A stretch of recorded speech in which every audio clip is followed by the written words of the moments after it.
Limerick are back into the All-Ireland final after 27 points to 121 over Galway at Croke Park. Coming into the game, not too many people were fancying the Tribe to push them hard, but late on in the game here, they were ahead. Over an hour had passed. Tom Monaghan put a ball over the bar, put them ahead, and you thought maybe the shock is on. And it was only in the last couple of minutes when the composure of Limerick really saw them through. There was a couple of scores that they worked really well when Galway were just struggling to have the composure to give the extra pass or see the right pass. Limerick would show them how it's done up at the other end. And one that really stood out to me was 73rd minute, a point for David Reedy, who came on and got 3 points. Like, what a crucial intervention he made. But there was a ball that was turned over in their own half here from Limerick. Declan Hannon got the ball and did a lofted stick pass to midfield to Kyle Hayes. Just had the composure and the vision to see him. Hayes popped it off to Reedy, and Reedy, generally, when he has a shot at the post, he put it over. And it was just a brilliant score. And there was one more final score from Diarmuid Burns, who was brilliant. And it was just kind of, you knew at that stage that they were going to kick on and win the game. But it was only by 3 in the end, and it was a brilliant performance from Galway. And they started the game so poorly that after 8 minutes, you were thinking this could be over, because it was 6 points to 1, and it just didn't look like Galway were showing up. They had bad wides through Cathal Mannion, through Conor Cooney, Davy Burke, Brian Kincannon, and at one point from Tom Monaghan. But at the other end, there was just so much movement, and the beautiful ball that played in by Limerick. You thought Aaron Gallan is going to keep feasting here. Seamus Flanagan got on the score sheet a couple of times early on. Gallan's movement was brilliant. He got away from Jack Grealish for the first point early on, and then he got a couple more out in front of Daithí Burke. And Daithí won a couple of balls against the head, but Gallan with 5 from playing a couple of more frees as well. He had an excellent performance. Kyle Hayes at centre forward, he scored 3 points. Grode Hegarty and Tom Morrissey far quieter. And again, if you're talking about a hurler a year and somebody who's at that level in the last couple of years, not really taking over the game, and you have other lads to step in and perform, that just shows the power of this team. Diarmuid Burns, he's been hurler of the year's form all year, and he kept that going. His 6 points from frees were crucial. We talked so much about the wasteful shooting of Galway from 100 yards in this game, and what Clare did in their semi-final defeat to Kilkenny. When you have somebody who's able to knock them over from 90 or 100 yards consistently, and has a pretty high percentage of doing it, it can be just such a blow to the opposition. Declan Hannon, very good at centre-back, had some big moments. Barry Nash, Sean Finn on Conor Whelan. And Conor Whelan, if he had ducks, they'd drown. Just nothing went right for him. He did score a couple of points, but he had a Hawkeye point that went wide. Just could not quite get in the game. It just didn't happen for him. Losing Grode McInerney, he went off injured during the previous round against Cork.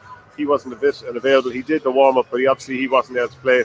Cian Lynch, speaking of injuries, he came back in this game, and it's probably going to take him a bit longer to get up to the form that we're used to, the hurler of the year form. He obviously is the reigning hurler of the year, but he definitely looked a little bit rusty in this performance. And I think even beyond that, if you take the Cork game and Munster, that aside, it probably hasn't really been his year so far, but there's another big game to come against Brian Cody's Kilkenny, and it's the matchup that everyone has been building up towards, because we haven't seen it since 2019 when, of course, the Cats turned over the treaty. So we'll finally get to see that once more. For a while, it looked like we might get Brian Cody against Henry Shefflin in part 3, and that would have been very tasty as well. And you'd have to credit Galway. They've come a long way from a team that you wouldn't say really gave any standout performance in the championship so far. To deliver the way they did in this game, albeit in defeat, is a very good sign and gives Henry Shefflin an awful lot to build on.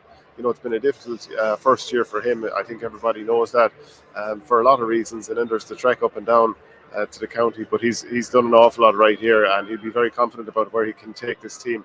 But the last couple of minutes, just the shooting didn't happen. They lost by 3 points. They missed their last 3 attempts at goal, or at the post, I should say. A sideline from Vincent Burke, a Tom Monaghan shot from the sideline, and then a very poor miss from Evan Nyland. He was in space, and you'd normally expect him to put them over in his sleep. But there was the goal chance really ignited Galway.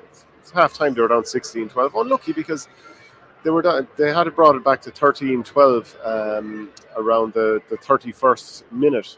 And then 2 puckouts in a row, their own puckouts, were turned over instantly and became Limerick scores. So to be 16-12 down at half-time, there's almost the feeling that Limerick will unload the bench here. They'll bring on Peter Casey, who's returned from his cruise ship. They'll bring on Cathal O'Neill, Cian Lynch and David Reedy and so on, and that they'll pull away in the last 15 minutes or so.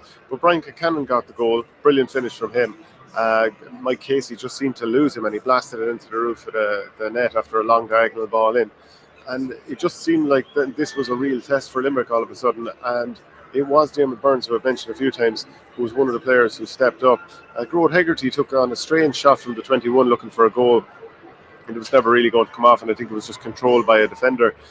Galway then, for long spells, they were actually even struggling to create chances. Must be pointed out that Tom Monaghan did brilliantly, scoring 3 points. Ronan Glennon, this is his breakout season. He got a couple. And Carl Mannion, who started out as a sweeper, and his role seemed to be very much occupy that space in front of where Aaron Gallan likes to come out. So that if you're the attacker and you're standing out facing back down the field where the ball is coming from, he just likes to move out to his left of the penalty area, collect the ball. And a lot of the time, Cathal Mannion seemed to be stationed there.